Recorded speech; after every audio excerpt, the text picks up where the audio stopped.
ಕೋಟ್ಯಾಂತರ ರೂಪಾಯಿ ಖರ್ಚು ಮಾಡಿ ವನಸಿರಿ ಜೊತೆಗೆ ಪರಿಸರವನ್ನು ಹಾಳು ಮಾಡಿ ಅದರ ಜನಗಳ ಸಮಾಧಿ ಮೇಲ್ಗಡೆ ಈ ರಸ್ತೆಯನ್ನು ಮಾಡಿ ಅಭಿವೃದ್ಧಿ ಪಥದಲ್ಲಿ ನಾಗಲೋಟದಲ್ಲಿ ಎಲ್ಲಿಗೆ ಓಡಿ ನೀವು ಏನನ್ನು ಅಭಿವೃದ್ಧಿ ಮಾಡಬೇಕಾಗಿದೆ? ನಾನು ಹೇಳೋದೇನಂತಂದರೆ, ಶಿವಮೊಗ್ಗದಿಂದ ನೀವು ತೀರ್ಥಹಳ್ಳಿಗೆ, ಮಣಿಪಾಲಲ್ಲಿ ಒಳ್ಳೆ ಹಾಸ್ಪಿಟಲ್ಗಳಿದ್ದಾವೆ, ಮಂಗಳೂರು ಭಾಗದಲ್ಲಿ ಒಳ್ಳೆ ಹಾಸ್ಪಿಟ್ಲ್ ಇದ್ದಾವೆ, ಒಪ್ಕೊಂತೀನಿ. ಇಲ್ಲಿರೋಂಥ ಜನಗಳು ಹೋಗ್ಬೇಕು, ಅದನ್ನು ಒಪ್ಕೊಂತೀನಿ. ಆದರೆ ನೀವು ಈ ಅಭಿವೃದ್ಧಿ ನೆಪದಲ್ಲಿ ಇಲ್ಲಿ ಸುರಂಗ ಕೊರೆದು ಈ ಕಾಡು ಮರಗಳನ್ನು ನಾಶ ಮಾಡಿ ಪ್ರಾಣಿ ಸಂಕುಲಕ್ಕೆ, ಜೀವ ಸಂಕುಲಕ್ಕೆ ಮತ್ತು ಅಲ್ಲಿ ಅಕ್ಕಪಕ್ಕ ಇರ್ತಕ್ಕಂಥ ಕುಟುಂಬಗಳಿಗೆ ತೊಂದರೆ ಕೊಟ್ಟು ನೀವು ಏನನ್ನು ಸಾಧಿಸೋಕ್ಕೆ ಹೋಗ್ತಾ ಇದ್ದೀರಾ ಅನ್ನೋದು ನನ್ನ ಪ್ರಶ್ನೆ. ಜೊತೆಗೆ ಇದಕ್ಕೆ ಬೇರೆ ಆಪ್ಷನ್ ಏನು ನೋಡ್ಬೋದು ಅಂತಂದರೆ, ಇದಕ್ಕೆ ತುಂಬ ಆಪ್ಷನ್ಗಳು ಇದ್ದಾವೆ. ಇದಕ್ಕೆ ಬೇರೆ ಚಾರ್ಮಡಿ ಘಾಟ್ ಇದೆ, ಹುಲಿಕಲ್ ಘಾಟ್ ಇದೆ. ಇದೇ ಇರ್ತಕ್ಕಂಥ ರಸ್ತೆಗಳನ್ನೇ ಮತ್ತಷ್ಟು ಅಭಿವೃದ್ಧಿ ಮಾಡಿದರೆ ಎಲ್ಲ ಕಡೆ ಡಿವಿಯೇಷನ್ ಮಾಡಿ ಬೇಗ ತಲುಪುವ ರೀತಿಯಲ್ಲಿ ನೋಡ್ಬೋದು. ಮತ್ತು ಈ ರೋಡು ಎಷ್ಟೇ ನೀವು ಸುರಂಗ ಮಾಡಿ ಕೂಡ ನೀವು ಹೋದರೂ ಕೂಡ ಒಂದು 15ರಿಂದ 20 ನಿಮಿಷ ಮುಂಚೆ ಹೋಗ್ಬೋದು.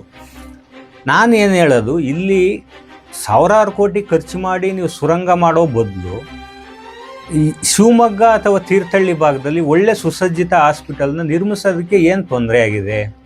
ಅಲ್ಲಿ ಕೋಟ್ಯಾಂತರ ರೂಪಾಯಿ ಖರ್ಚು ಮಾಡಿ ಮಾಡೋ ಅಂಥದ್ದನ್ನ ಇಲ್ಲಿ ಲಕ್ಷಾಂತರ ರೂಪಾಯಿ ಖರ್ಚು ಮಾಡಿ ಒಂದು ಇಲ್ಲ 2 ಹಾಸ್ಪಿಟ್ಲ, ಒಂದು ಬೃಹತ್ ಹಾಸ್ಪಿಟ್ಲ್ಗಳನ್ನು ಇಲ್ಲೇ ಓಪನ್ ಮಾಡಿ ಸುಸಜ್ಜಿತ ಹಾಸ್ಪಿಟ್ಲ್ಗಳನ್ನ ಮಾಡಿದ್ರೆ ಇನ್ನೂ ಜನಗಳಿಗೆ ಅನುಕೂಲ ಆಗುತ್ತಲ್ಲ. 5ರಿಂದ 10 ನಿಮಿಷ. ಮತ್ತು ಪಟ್ಟಣದಲ್ಲಿ ಸನಿಹದಲ್ಲಿ ಇರ್ತಕ್ಕಂಥ ಹಳ್ಳಿಯವರು ಕೂಡ ಶೀಘ್ರದಲ್ಲಿ ಹೋಗಿ ಅಲ್ಲಿ ಆರೋಗ್ಯ ಕಾಪಾಡ್ಕೋಬೋದಲ್ಲ. ಆದರೆ ಅದನ್ನೆಲ್ಲ ಬಿಟ್ಟು ನೀವು ಸಾವಿರಾರು ಕೋಟಿ ಖರ್ಚು ಮಾಡಿ ಇದನ್ನು ಸುರಂಗವನ್ನೇ ಮಾಡಬೇಕು ಅಂತ ಯಾಕೆ ದುಂಬಲ್ ಬಿದ್ದಿದ್ದೀರಾ? ಮತ್ತು ಇಲ್ಲಿರ್ತಕ್ಕಂಥ ರಾಜಕಾರಣಿಗಳು ಇವ್ರಿಗೆಲ್ಲರಿಗೂ ಆ್ಯಕ್ಚುಲಿ ನಾಚಿಕೆ ಆಗಬೇಕು. ನಿಮ್ಮನ್ನು ಏನು ಕೊಟ್ಟು ನೀವು ರಾಜಕಾರಣಿ ಅನ್ನೋದನ್ನು ಸ್ವಲ್ಪ ಪಕ್ಕಕ್ಕಿಡಿ. ಮೊದಲು ನೀವು ಇಲ್ಲಿ ಕೂಡ ನೀವು ಜೀವನ, ನಿಮ್ಮ ಅಪ್ಪ ತಾತಂದಿರು ಇಲ್ಲಿ ಜೀವನ ಕಟ್ಕೊಂಡಿರ್ತಕ್ಕಂಥ ರೀತಿಯನ್ನು ನೀವು ಒಂದ್ಸಲ ಕಣ್ಮುಂದೆಗಡೆ ತಂದ್ಕೊಳ್ಳಿ. ನೀವು ಹುಡುಗರಿಂದ ಇಲ್ಲಿ ಬೆಳೆದಿದ್ದೀರ, ಎಂಥ ಪರಿಸರ ನಿಮ್ಮ ಮುಂದೆಗಡೆ ಅಭಿವೃದ್ಧಿ ನೆಪದಲ್ಲಿ ಎಲ್ಲ ಹಾಳಾಗ್ತಾ ಇದೆ.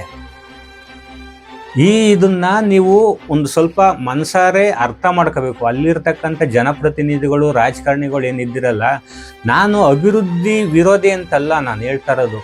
ಅಭಿವೃದ್ಧಿ ಮಾಡಬೇಕಾದ್ರೆ ಜನಪರವಾಗಿರಬೇಕು, ಜೊತೆಗೆ ಪ್ರಕೃತಿ ವಿರುದ್ಧವಾಗಿರಬಾರ್ದು.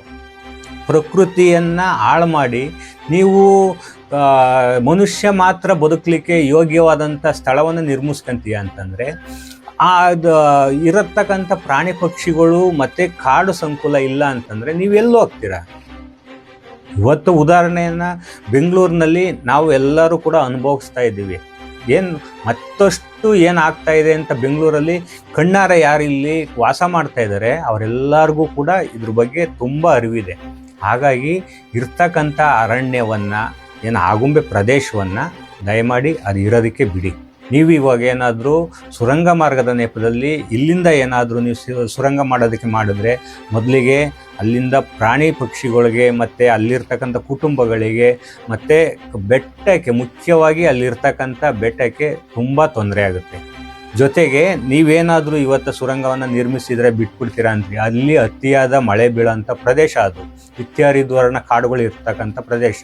ಅಲ್ಲೇನಾಗಿದೆ ಅಂದರೆ ನೀವೇನು ದೊಡ್ಡ ದೊಡ್ಡ ಬಂಡೆಗಳ ಬಿಗ್ಗಿಯಾದಂಥ ದೊಡ್ಡದ ಏನಿಲ್ಲ, ಅದು ಮಣ್ಣಿನ ರಚನೆ ತುಂಬ ಸಡಿಲವಾಗಿದೆ. ಆ ಸಡಿಲವಾಗಿರೋದ್ರಿಂದನೇ ಮರಗಿಡಗಳು ಬೇರ್ ಬಿಟ್ಟು ನೀಟಾಗಿ ಅಲ್ಲಿ ನಿತ್ಯ ಹರಿದ್ವರ್ಣ ಕಾಡು ಅಂತ ನಿರ್ಮಾಣ ಆಗಿದೆ. ಅದನ್ನು ನೀವು ಇವತ್ತು ಬೃಹತ್ ಯಂತ್ರಗಳಿಂದ ಮತ್ತು ಡೈನಮೆಂಟ್ಗಳಿಂದ ಅದನ್ನು ಒಡೆದು ಛಿದ್ರ ಮಾಡಿ ನೀವು ಮಾಡಿದರೆ ಅಲ್ಲಿ ಅತಿ ಹೆಚ್ಚು ಮಳೆ ಬಿದ್ದಾಗ, 3 ತಿಂಗಳು 4 ತಿಂಗಳು ಹೆಚ್ಚು ಮಳೆ ಬಿದ್ದಾಗ ಈ ನೀರನ್ನು ಇದು ಎಲ್ಲವುದು ಎಲ್ಲಿಗೆ ಹೋಗುತ್ತೆ? ಅಲ್ಲಿ ಹಿಡ್ದಿರ್ತಕ್ಕಂಥ ಸಾಮರ್ಥ್ಯ ಹೊಂಟೋಗುತ್ತೆ. ಜೊತೆಗೆ ಬೇಸಿಗೆಗಳಲ್ಲಿ ಈಗಾಗಲೇ ನೀರಿನ ಹಾಹಾಕಾರ ಅಷ್ಟೊಂದು ಮಳೆ ಬಿದ್ದರೂ ಕೂಡ ನಾವು ಸುಸಜ್ಜಿತವಾಗಿ ಸರ್ಕಾರಗಳು ಅದ್ರ ಕಡೆ ಗಮನ ಕೊಡ್ದಲ್ಲೇ ನೀರನ್ನು ಉಳಿಸೋದು ಯಾವ ರೀತಿ ಅನ್ನೋದನ್ನ ಜನಜಾಗೃತಿ ಮಾಡ್ದಲ್ಲೇ ಈಗಾಗಲೇ ಅಂಥ ಹೆಚ್ಚು ಮಳೆ ಬೀಳೋಂಥ ಪ್ರದೇಶದಲ್ಲೂ ಕೂಡ ನೀರಿನ ಅಭಾವ ಕಾಡ್ತಾ ಇದೆ. ಅವುಗಳನ್ನು ಸರಿಪಡಿಸೋದ್ರ ಕಡೆ ನಿಮ್ಮ ಗಮನ ಹೋಗದಲ್ಲೇ ಸಾವಿರಾರು ಕೋಟಿ ಖರ್ಚು ಮಾಡಿ ಮಾಡೋ ಅಂಥ ಇಂಥ ಅಭಿವೃದ್ಧಿ ಕೆಲಸಗಳ ಹಿಂದೆಗಡೆ ಇಂಥ ಸರ್ಕಾರಗಳು ಹೋಗ್ತಾ ಇರೋಂಥದ್ದು ನಿಜಕ್ಕೂ ದುರದೃಷ್ಟಕರ. ದಯಮಾಡಿ ನಾನೊಂದು ಮನವಿ ಮಾಡ್ಕೊಳ್ಳೋದೇನೆಂದರೆ, ಇಂಥ ಅವೈಜ್ಞಾನಿಕ ಯೋಜನೆಗಳನ್ನು ನಿಲ್ಲಿಸಿ. ನಾವೆಲ್ಲರಿಗೂ ನಾನಿವತ್ತು ಏನೇ ಬಲಾಢ್ಯವಾಗಿ ದುಡ್ಡಿರೋನಿರ್ಬೋದು, ರಾಜಕಾರಣಿ ಇರ್ಬೋದು, ನಾನು ದೇಶದ ಅತ್ಯುನ್ನತ ವ್ಯಕ್ತಿಗಳಲ್ಲಿ ಒಬ್ಬರಾಗಿರ್ಬೋದು, ಹಿಂಗಿರ್ಬೋದು ಅನ್ನೋದನ್ನೆಲ್ಲವೂ ಸೈಡ್ಗೆ ಬದಿಗಿರಿಸಿ ಇವತ್ತು ನಾವು ಮನುಷ್ಯರಾಗಿದ್ದೀವಿ. ನಾವು ಮನುಷ್ಯರಾಗಿ ಮುಂದಿನ ಪೀಳಿಗೆಗೆ ನಾವಿದ್ದಷ್ಟು ದಿವಸ ಬದುಕಿ ಮುಂದಿನ ಪೀಳಿಗೆನೂ ಸಂತೋಷದಿಂದ ಬದುಕಬೇಕು, ಸಮೃದ್ಧಿಯಿಂದ ಬದುಕಬೇಕು ಅನ್ನೋದಕ್ಕೆ ನಾವು ಜಾಗ ಮಾಡಿಕೊಟ್ಟು ಹೋಗಬೇಕೇ ವಿನಃ ಈ ರೀತಿಯ ನಮ್ಮ ಹುಚ್ಚುತನದಿಂದ, ನಮ್ಮದು ಅಹಂಕಾರದಿಂದ ಈ ಪ್ರಕೃತಿಯನ್ನು ಹಾಳು ಮಾಡಿ ಏನೋ ಕಡಿದು ಕಟ್ಟೆ ಹಾಕಿ ನಾವು ಹಾಳಾಗೋದಲ್ದಲೇ ಪರಿಸರದ ಬೇರೆ ಪ್ರಾಣಿ ಪಕ್ಷಿ ಸಂಕುಲವನ್ನು ಮತ್ತು ಪರಿಸರವನ್ನು ಹಾಳು ಮಾಡೋದು ಕೂಡ ನಾಚಿಕೆಗೇಡು ಅಂತ ನಾನು ಹೇಳಲಿಕ್ಕೆ ಬಯಸ್ತೀನಿ.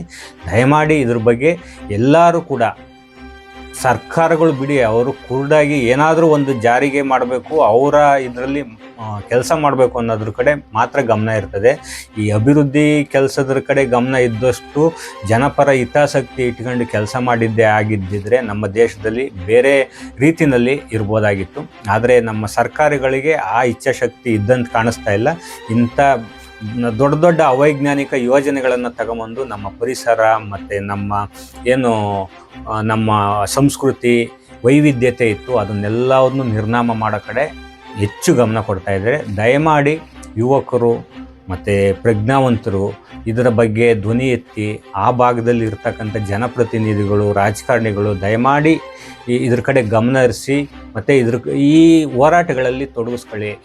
ಮತ್ತು ಇನ್ನೂ ಒಂದು ಏನಂತಂದರೆ, ನಮ್ಮ ದೇಶದಲ್ಲಿ ಪ್ರತಿಯೊಂದಕ್ಕೂ ಯಾವುದೇ ಒಳ್ಳೆಯದಾಗಲಿ ಕೆಟ್ಟದಾಗಲಿ ಪ್ರತಿಯೊಂದಕ್ಕೂ ಹೋರಾಟ ಮಾಡಿ ಪಡೆಯಬೇಕಾದಂಥ ಅನಿವಾರ್ಯತೆಯನ್ನು ಈ ರಾಜಕಾರಣ ಸೃಷ್ಟಿಸ್ತಾ ಇದೆ. ರಾಜಕಾರಣ ಎಷ್ಟು ಹಾಳಾಗಿದೆಯೋ ಅದರ ಡಬ್ಬಲ್ಲು ಇವಾಗ ನಮ್ಮ ಜನಗಳನ್ನ ಹಾಳು ಮಾಡಿದ್ದಾರೆ. ಹಾಗಾಗಿ ನೀವು ಜನರು ಪ್ರಬುದ್ಧತೆಯಿಂದ ಬದುಕಲಿಲ್ಲ ಅಂತಂದರೆ ಮುಂದಿನ ಜನಾಂಗ ಬೇಡ, ನಾವೇ ಇನ್ನೊಂದು 10ರಿಂದ 15-20 ವರ್ಷದೊಳಗಡೆ ಈ ಪ್ರಕೃತಿ ಪೂರ್ತಿ ಪ್ರಾಣಿ ಪ್ರಪಂಚ ಎಲ್ಲದನ್ನು ಕಳ್ಕೊಂತೀವಿ. ನಾವು ಈ ಪ್ರಾಣಿ ಪ್ರಪಂಚ, ಪ್ರಕೃತಿ ಮತ್ತು ಈ ಕಾಡುಗಳೇನಿದೆ ಇದನ್ನು ಅಟ್ಲೀಸ್ಟ್ ಇರೋದನ್ನಾದರೂ ನಾವು ಉಳಿಸ್ಕೊಳ್ಳಿಲ್ಲ ಅಂತಂದರೆ ಮುಂದಿನ ಪೀಳಿಗೆ ನಮ್ಮನ್ನು ಕ್ಷಮಿಸೋ ಮಾತೇ ಇಲ್ಲ. ಹಾಗಾಗಿ ದಯಮಾಡಿ ಎಲ್ಲರೂ ಕೂಡ ಒಕ್ಕೊರಲಿನಿಂದ ಇದನ್ನು ವಿರೋಧಿಸಿ ನೀವು ಇದನ್ನು ಒಂದು ಜಾರಿಗೆ ತಗೊಂಬರ್ತೀರಾ ಅಂತ ಅನ್ನೋದು ನನ್ನ ಮನೋಭಾವನೆ. ದಯಮಾಡಿ ಎಲ್ಲರೂ ಕೂಡ ಕೈ ಜೋಡಿಸಿ. ಆ ಭಾಗದಲ್ಲಿ ಸುಮಾರು ಜನ ಪ್ರಜ್ಞಾವಂತರಿದ್ದೀರಾ ಮತ್ತು ಬುದ್ಧಿವಂತರಿದ್ದೀರಾ, ಇದ್ರ ಬಗ್ಗೆ ಗಮನ ಹರಿಸಿ ದಯಮಾಡಿ ಅದರ ಸರ್ಕಾರದ ಕಣ್ಣು ತೆರೆಸೋಂಥ ಕೆಲಸ ಮಾಡಿಸಿ. ಎಲ್ಲರಿಗೂ ಒಳ್ಳೆಯದಾಗಲಿ. ನಮಸ್ಕಾರ.